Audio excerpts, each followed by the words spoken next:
Hello everyone, welcome to economics classes. I am Priyanka. आज हम कर रहे हैं अपना नेक्स्ट मॉडल और वो है हमारा रानिस एंड फेई मॉडल। आपने सुना भी होगा रानिस एंड फेई मॉडल के बारे में। ये लुइस के साथ ही ये मॉडल जो है वो पढ़ा जाता है, क्योंकि इन दोनों में क्या है, इन दोनों में जो है बेसिक डिफरेंसेस भी हैं। सो इस मॉडल को हम स्टार्ट करते हैं। आज हम यही मॉडल कर पाएंगे। आज ज़्यादा लंबी क्लास नहीं हो पाएगी ड्यू टू टाइम इश्यूज। आज आपके सिर्फ यही मॉडल कंप्लीट होगा, बट मैं कोशिश करूंगी कि मैं इसके बाद आपके लेक्चर्स का टाइम जो है वो इंक्रीज कर दूं और जल्दी से जल्दी आपकी ग्रोथ एंड डेवलपमेंट जो है वो कंप्लीट कर दूं। ठीक है, सो स्टार्ट करेंगे हम रानिस फेई के मॉडल से। और एक सेकंड बस।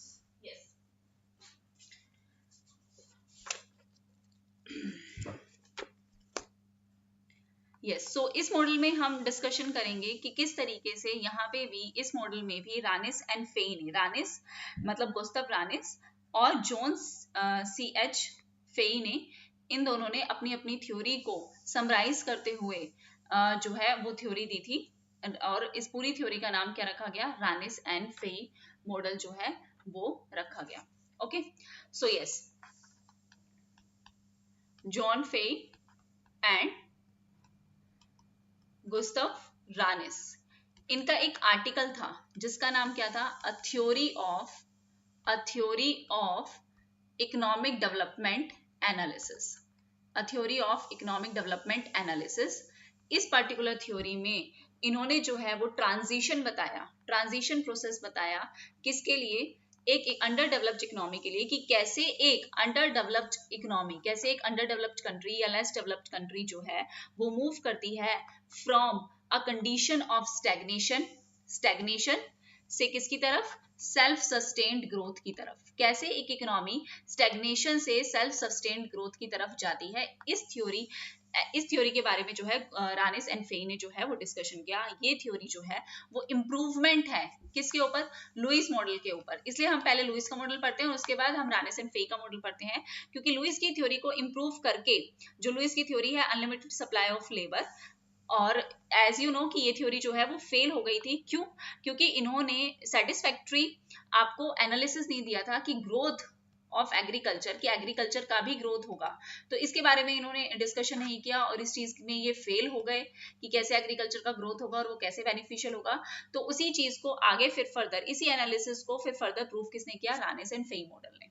ओके, यस, तो ये इसका क्या है? इंट्रोडक्शन है। उसके बाद अगर हम ये थ्योरी की, इस थ्योरी की बात करें, तो ये जो थ्योरी है, ये थ्योरी भी रिलेट करती है लेस डेवलप्ड कंट्रीज, जहां पे क्या है, जहां पे लेबर का क्या है? लेबर का सरप्लस है। और ये जो इकोनॉमी है वो रिसोर्सेज के मामले में क्या है? एक पुअर इकोनॉमी है। रिसोर्सेज के मामले में क्या है? एक पुअर इकोनॉमी है, जिसमें वास्ट मेजॉरिटी ऑफ पॉपुलेशन जो है वो कहाँ काम करती है? वो एग्रीकल्चर सेक्टर में काम करती है। और यहाँ पे इस इकोनॉमी में क्या है? वाइड स्प्रेड अनएम्प्लॉयमेंट है, high rate of population growth भी है इस इकोनॉमी में, हाई रेट ऑफ पॉपुलेशन की ग्रोथ भी इस इकोनॉमी में है। एग्रीगेरियन इकोनॉमी है, मतलब ज्यादा से ज्यादा जो है लोग किसमें इन्वॉल्व है? एग्रीकल्चर एक्टिविटीज में इन्वॉल्व है। तो एग्रीगेरियन इकोनॉमी है जो कि क्या है? जो कि आपकी स्टेगनेंट है। जो लोग हैं वो ट्रेडिशनल एग्रीकल्चर ही प्रैक्टिस कर रहे हैं। नॉन एग्रीकल्चर एग्जिस्ट है, बट वहां पे नॉन एग्रीकल्चर एक्टिविटीज है, बट वहां पे बहुत ही जो लिमिटेड यूज है वो किसका है? कैपिटल का। कैपिटल का क्या हो रहा है? बहुत ही लिमिटेड यूज हो रहा है। ठीक है, हालांकि यहाँ पे एक्टिव और डायनेमिक इंडस्ट्रियल सेक्टर है, बट कैपिटल का बहुत लिमिटेड यूज हो रहा है। डेवलपमेंट जो है वो कंसिस्ट करता है कि आपको जो है री एलोकेशन करना पड़ेगा। किस चीज का री एलोकेशन करना पड़ेगा? अपने सरप्लस एग्रीकल्चरल वर्कर्स का। सरप्लस एग्रीकल्चर वर्कर्स का आप क्या करोगे? री एलोकेशन करोगे उन वर्कर्स का, वो जो वर्कर्स जो आउटपुट में जीरो या फिर नेग्लिजिबल कंट्रीब्यूशन जो है वो दे रहे हैं, उन वर्कर्स को आपको क्या करना पड़ेगा? रीएलोकेट करना पड़ेगा। कहाँ पे करना पड़ेगा? इंडस्ट्रियल सेक्टर में उनका रीएलोकेशन करना पड़ेगा, जहां पे वो क्या हो सके, जहां पे वो प्रोडक्टिव हो सके और उनको जो वेज मिले, उनको जो वेजेस मिलेंगे वो किसके हिसाब से मिलेंगे? रानिस एंड फेई मॉडल में इंस्टीट्यूशनल वेज इन एग्रीकल्चर के हिसाब से इन्हें जो है वो वेजेस मिलेंगे। यहाँ पे जो वेजेस डिसाइड होंगे वो कल्चरल एंड ट्रेडिशनल होंगे। इस थ्योरी में जो वेजेस डिसाइड होंगे वो किसके हिसाब से होंगे? वो डिसाइड होंगे आपके कल्चरल एंड जो आपकी ट्रेडिशनल प्रैक्टिसेस चलती आ रही है एग्रीकल्चर में, जिस हिसाब से पहले से दिया जा रहा है उसी हिसाब से यहाँ पे जो है वो वेजेस मिलेंगे। जबकि अगर हम लुइस मॉडल की बात करें तो लुइस मॉडल में जो वेजेस दिए जाते थे एग्रीकल्चर में वो एवरेज प्रोडक्टिविटी के हिसाब से दिए जाते थे, और मैन्युफैक्चरिंग सेक्टर में value of marginal productivity of labour के हिसाब से दिए जाते थे। जबकि आपके रानिस-फेई मॉडल में जो वेजेस दिए जाएंगे वो आपके कल्चरल और जो ट्रेडिशनल प्रैक्टिस चल रहा है एग्रीकल्चर में उनको इसी हिसाब से दिए जाएंगे, और जो आपके इंडस्ट्रियल सेक्टर है वहां पे इनको दिए जाएंगे वही value of marginal productivity of labour के हिसाब से। ठीक है, तो इंडस्ट्री दोनों में, चाहे रानिस-फेई का मॉडल हो चाहे लुइस का मॉडल हो, दोनों में ही इंडस्ट्रियल सेक्टर में वैल्यू के हिसाब से, value of marginal productivity of labour के हिसाब से।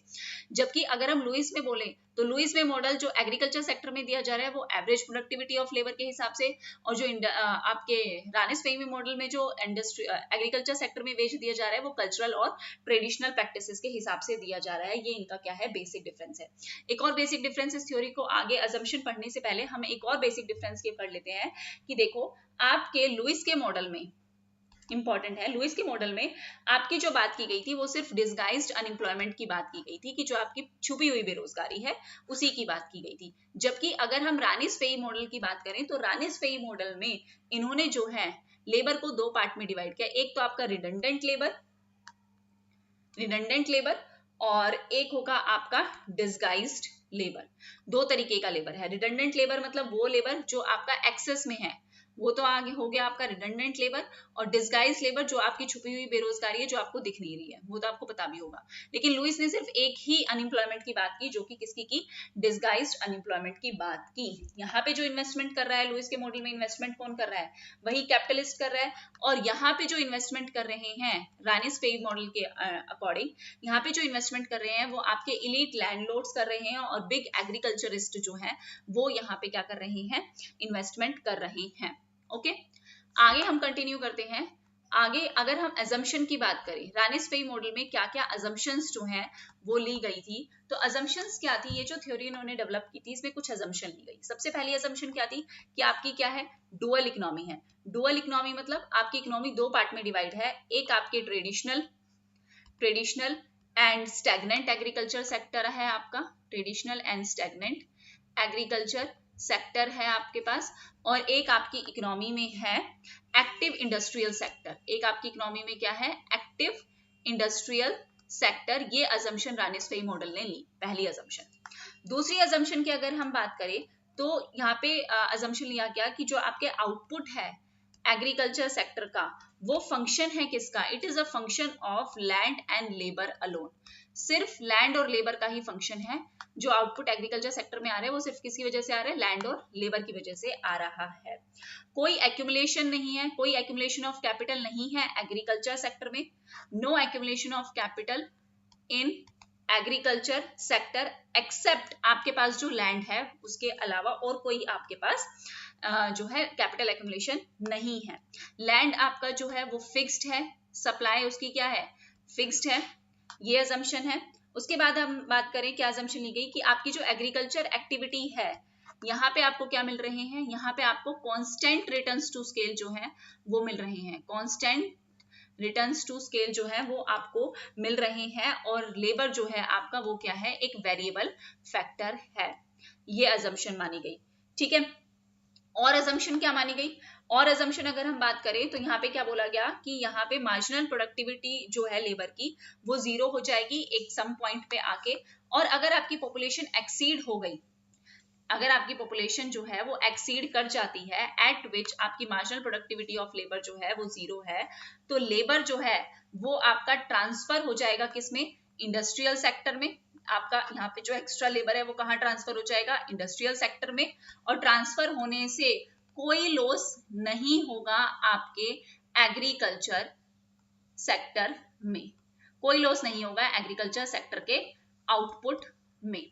ठीक है, अब नेक्स्ट इन्होंने क्या अजम्पशन मानी, नेक्स्ट इन्होंने अजम्पशन मानी कि जो आउटपुट है आपके इंडस्ट्रियल सेक्टर का, ये किसका फंक्शन है, ये फंक्शन है आपके कैपिटल का और लेबर का। वहां पे तो लैंड और लेबर है एग्रीकल्चर सेक्टर में, इंडस्ट्रियल सेक्टर में जो आउटपुट है वो किसकी वजह से है, कैपिटल और लेबर की वजह से। और यहाँ पे लैंड का कोई रोल नहीं है, लैंड का कोई रोल नहीं है as a factor of production, as a factor of production land का कोई भी रोल यहाँ पे माना नहीं गया है। पॉपुलेशन, लास्ट अजम्पशन इन्होंने क्या ली कि जो आपकी पॉपुलेशन की ग्रोथ है वो आपकी क्या है, वो एक एक्सोजीनियस फॉर्मूला है, मॉडल के बाहर डिटरमाइन हो रहा है, मॉडल के अंदर हमने उसे नहीं माना, एंडोजीनियस नहीं माना, एक्सोजीनियस मतलब वो आउटसाइड जो है वो डिटरमाइंड है। ठीक है, ये इस मॉडल ने कंप्लीटली जो है वो बात की।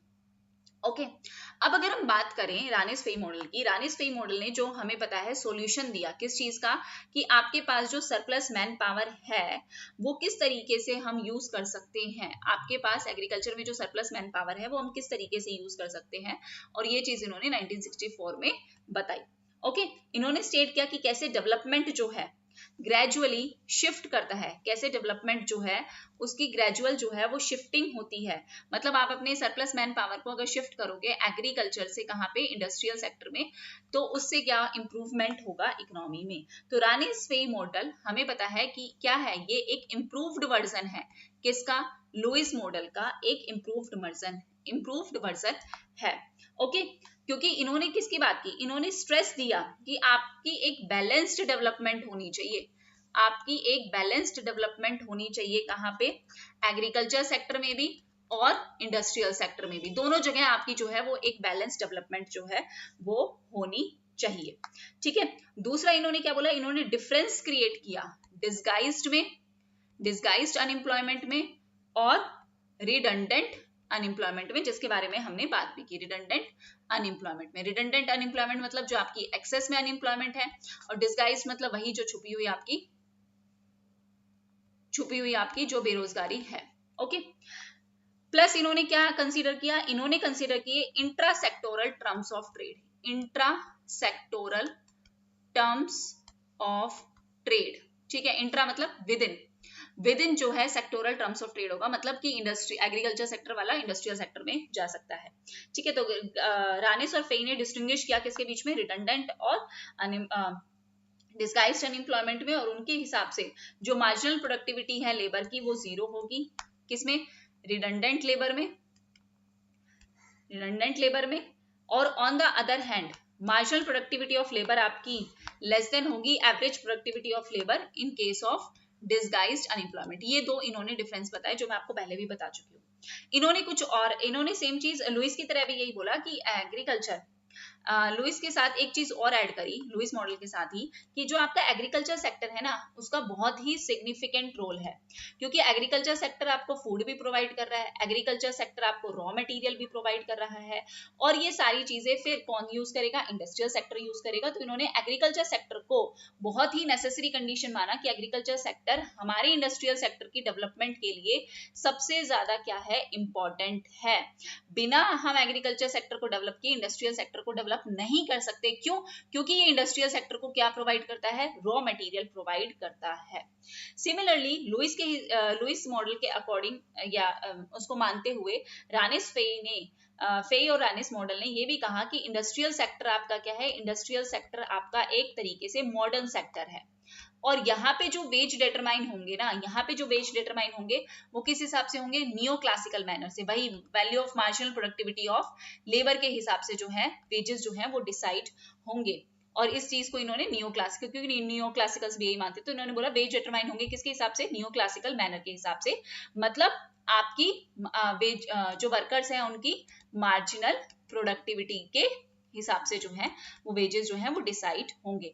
जो आपका सेविंग्स है कैपिटलिस्ट की, जो कैपिटलिस्ट का सरप्लस है, सेविंग्स है, ये जो इनके पास बचेगा वो वापस से इंडस्ट्रियल सेक्टर में क्या हो जाएगा, री इन्वेस्ट हो जाएगा, और फिर इकोनॉमी में क्या हो जाएगी, फिर इकोनॉमी में फर्दर ग्रोथ जो है वो हो जाएगी।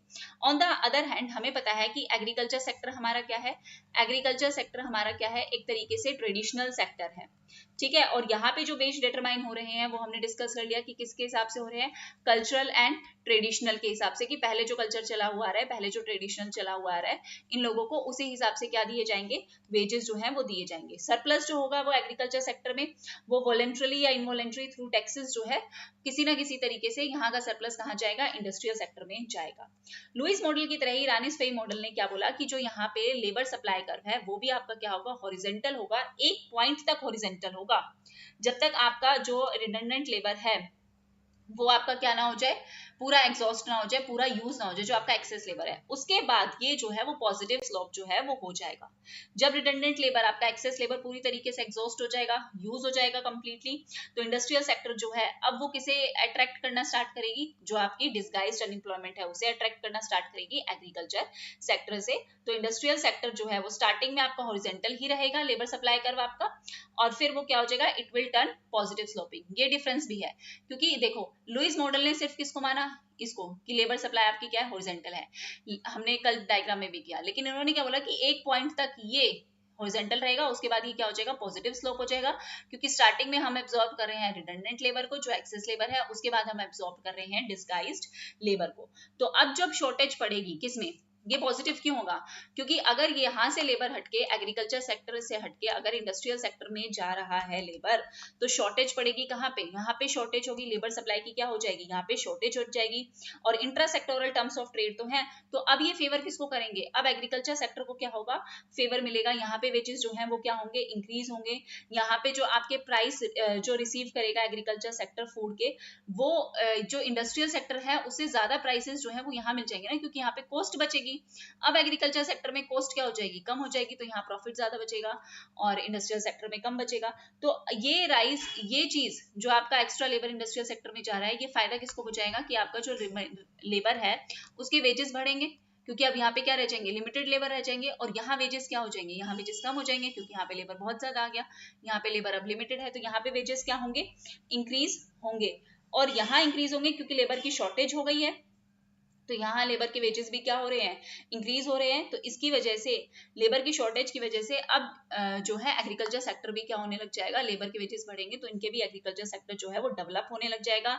यहाँ पे भी कमर्शियलाइजेशन आ जाएगा, ये लोग भी फिर प्रॉफिट के लिए बेचना जो है वो स्टार्ट करेंगे, और इसकी वजह से मेच्योरिटी आ जाएगी किसमें, एग्रीकल्चर सेक्टर में, जो इस इंस्टीट्यूशनल फ्रेमवर्क को क्या कर देगा, ब्रेक कर देगा, और वेजेस जो है एग्रीकल्चर सेक्टर में वो भी अब इस वजह से नियो क्लासिकल मैनर में ही डिटरमाइन होना स्टार्ट हो जाएंगे, मतलब according to value of marginal productivity of labour के हिसाब से।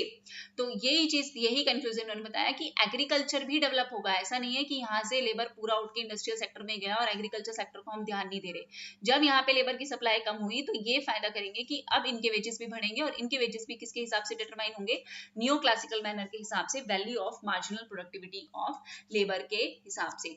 यही पर्टिकुलर थ्योरी में जो है रानिस फेई ने अपनी थ्योरी को क्या किया है, एक्सप्लेन किया है। हालांकि इसकी कुछ क्रिटिसिज्म भी है, वो तो सिंपल सी बात है कि इन्होंने जो सप्लाई है लैंड की वो क्या मानी है, फिक्स्ड मानी है। रानिस फेई ने अपनी अजम्पशन में ये बोला है कि लैंड की सप्लाई क्या है, फिक्स है, डेवलपमेंट। लेकिन अगर हम लॉन्ग रन में माने तो लॉन्ग रन में ये चीज फिक्स नहीं होती है, क्योंकि अगर हम स्टेटिस्टिक्स देखें तो index number area under crop जो है वो हमारा इंक्रीज होता है, एरिया अंडर कल्टिवेशन हमारा इंक्रीज होता है, जो हमारी बाकी की लैंड है उसको भी फिर फर्दर जो है वो यूज किया जाता है। ओके, ये एक तरीके से इन्होंने क्या माना है, क्लोज मॉडल है। टर्म्स ऑफ ट्रेड जो है उस चीज को इन्होंने क्या कंसीडर किया कि ये एनालिसिस जो है वो पूरी अजम्पशन किसके बेसिस पे हुई है, कि हमने ये माना है कि हमारी इकोनॉमी क्या है, क्लोज्ड इकोनॉमी मॉडल है, और अंडर डेवलप्ड कंट्रीज जो है वो भी फिर फर्दर जो है वो ओपन होती हैं, वो भी इंपोर्ट करती हैं एग्रीकल्चर कमोडिटीज का, तो इस चीज को कंसीडर नहीं किया इसके बेसिस पे। फिर इन्होंने किसके बेसिस पे क्रिटिसाइज किया, कि जो इन्होंने बोला कि कमर्शियलाइजेशन हो जाएगा एग्रीकल्चर का, तो कमर्शियलाइजेशन होने से तो इन्फ्लेशन बढ़ेगा ना, यहाँ वेजेस बढ़ेंगे तो यहाँ पे एग्रीकल्चर प्रोडक्ट्स के प्राइसेस बढ़ेंगे, तो ये तो इन्फ्लेशन की प्रॉब्लम ले आएगा। फिर इन्होंने क्या बोला कि मार्जिनल प्रोडक्टिविटी कभी भी जीरो के बराबर नहीं होती, जो हमने पहले बोला था।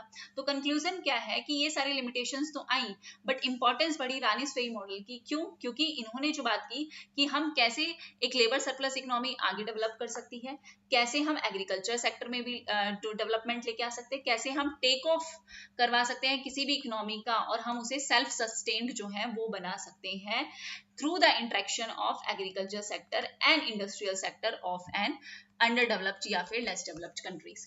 सो आज की क्लास आपकी थोड़ी सी छोटी रही क्योंकि आज इतना टाइम नहीं मिला, but thank you very much everyone. हमने जो है एक टॉपिक, एक मॉडल तो कम से कम कंप्लीट कर ही लिया। पहले मैं सोची थी कि आज क्लास नहीं हो पाएगी, बट फिर भी मैंने कोशिश की कि किसी तरह 10-15-20 मिनट निकाल के आपकी क्लास जो है वो हो जाए। सो टेक केयर एवरीवन, अच्छे से तैयारी करना, बाय बाय।